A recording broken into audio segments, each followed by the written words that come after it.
بسم اللہ الرحمن الرحیم۔ دوستو، بہار الانوار اردو میں 2 جلدیں ہیں، 11 اور 12۔ یہ پوری جلدیں دونوں کی دونوں مولا امام زمان اجل اللہ تعالیٰ فرج و شریف کی نسبت سے احادیث پہ مشتمل ہیں۔ آج جلد 11 میں سے کچھ احادیث آپ کی خدمت میں پیش کرتا ہوں۔ مولا امام صادق صلوات اللہ علیہ وآلہ نے فرمایا کہ قیام امر کا وقت 140 ہجری میں مقرر تھا، مگر تم لوگوں نے سب پر ظاہر کر دیا اور اس کی اشاعت کر دی، تو اللہ بزرگ و برتر صاحب جلالت نے اسے مؤخر کر دیا اور وقت بڑھا دیا۔ ایک اور حدیث میں مولا امام صادق علیہ الصلوۃ والسلام نے ارشاد فرمایا کہ اے اسحاق، یہ امر 2 مرتبہ مؤخر کیا جا چکا ہے۔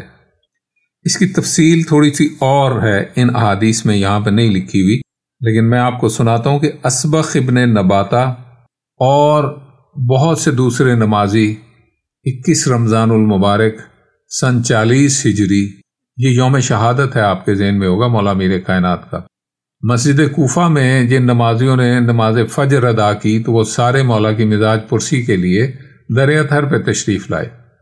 مولا امام مجتبیٰ علیہ الصلوۃ والسلام ان سے ملنے کے لیے در اطہر سے باہر تشریف لائے اور انہوں نے فرمایا کہ بابا پاک کی طبیعت اس وقت بہتر نہیں، آپ حضرات کی تشریف آوری کا شکریہ، آپ کی مزاج پرسی قبول ہوئی، آپ گھروں کو چلے جائیں، آپ کو مولا کی ملاقات نہیں ہو سکتی۔ کچھ دیر بعد مولا پھر دوبارہ کسی کام سے جب گھر سے باہر آئے تو دیکھتے ہیں کہ دروازے کے ساتھ زمین پہ اسبغ ابن نباتہ بیٹھا ہوا ہے، باقی سارے لوگ جا چکے ہیں۔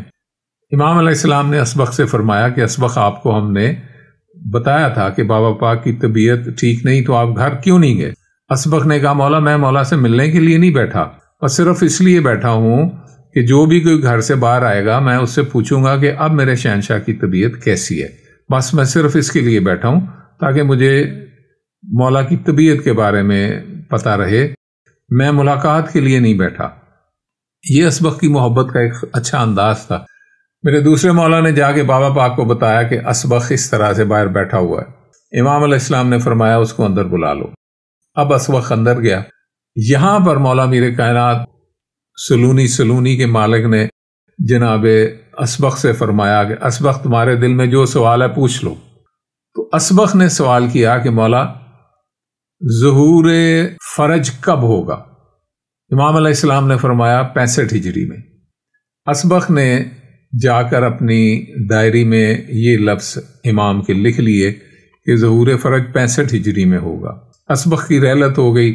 اس کے کسی پوتے نے میرے 5ویں مولا کے عہد میں اپنے باپ کی ڈائری کو پڑھا تو اس میں یہ حدیث لکھی ہوئی تھی کہ 65 ہجری میں ظہور فرج ہو جائے گا، لیکن یہ واقعہ سن 100 ہجری کے بعد کا ہے۔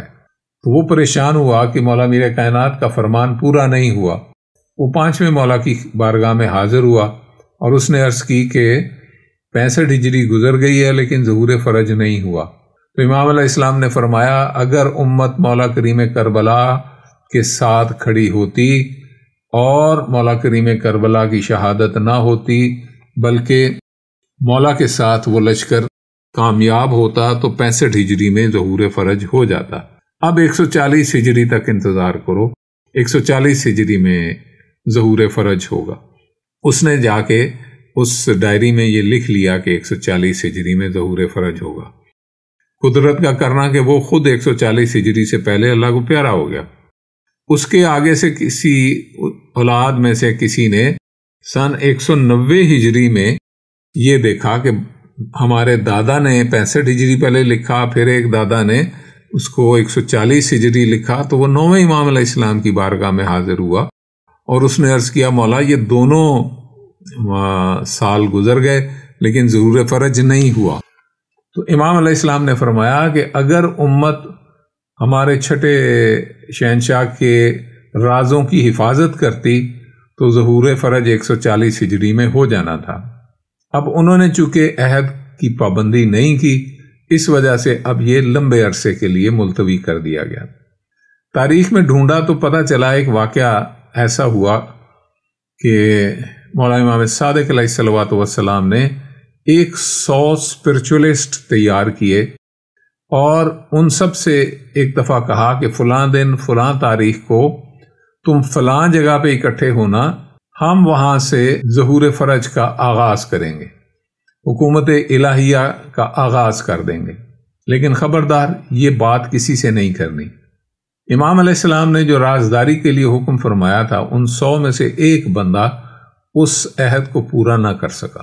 اس کے دل میں یہ بات آئی کہ پتہ نہیں کتنے دن لگ جائیں گے اور میری بیوی میری غیر حاضری میں پریشان ہوگی، تو اس نے اپنی بیوی کو بڑی رازداری سے بتایا کہ دیکھو ایسے ایسے حکومت الہیہ کا قیام مولا نے شروع فرمانا ہے، تو دیر سویر ہو سکتی ہے، پریشان نہ ہونا، انشاءاللہ خیریت ہوگی، اور میں اگر دیر سے بھی آؤں تو تم نے پریشان نہیں ہونا، اور دیکھو یہ خبر کسی کو نہ پہنچانا۔ اس کی بیوی سے یہ بات ہضم نہ ہوئی، اس نے اپنے بھائی سے یہ بات کر دی، بھائی مخبر تھا حاکم وقت کا، اس نے جا کے حاکم وقت کو خبر دی، حاکم وقت نے 2000 غیر وردی والے سفید لباس میں سپاہی جو تھے وہ اس مقام کے چاروں طرف متعین کر دیے، ایک بندہ دروازے پہ لگا دیا ڈیوٹی پہ کہ جتنے بندے اندر جائیں گنتے جانا، جب 100 پورے ہوں گے تو تم نے اشارہ دینا ہے اور سپاہیوں کو حکم ہوا کہ ان 100 کے 100 بندوں کو قتل کر دینا ہے۔ چنانچہ وہ 100 کے 100 اسپرچولسٹ جو تھے وہ قتل کر دیے گئے، اور اس کی طرف اشارہ تھا کہ اگر وعدہ پورا کیا جاتا، مولا کے راز کو راز رکھا جاتا، تو حکومت الہیہ کا قیام سن 140 ہجری میں ہو جاتا۔ دوستو، یہاں پر نصرت امام علیہ الصلوۃ والسلام کے جو خواہش مند حضرات ہیں ان کے لیے بڑی ایک سبق آموز بات ہے کہ امام کے رازوں کو راز رکھنا، مولا کے رازوں کو راز رکھنا کتنا اہم ہے۔ اگر آپ سوچیں تو اس وقت زیادتی کس نے کی؟ ایک شخص نے۔ اس ایک شخص کی زیادتی کی سزا سادات عظام کو کتنی ملی، کتنے ائمہ بعد میں شہید ہوئے، کتنا ظلم معاشرے میں ہوا، حکومت الہیہ کتنی دیر سے قائم نہیں ہو سکی، یہ سارے کا سارا اس ایک بندے کی زیادتی کی وجہ سے ہوا۔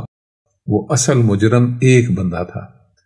تو نصرت کے طلبگار، نصرت کے خواہش مند یہ ذہن میں رکھیں کہ اپنے آپ کو معمولی نہ سمجھیں، ایک بندے کی غلط حرکت سے قیام میں حکومت الہیہ میں زیادہ نقصان ہو سکتا ہے۔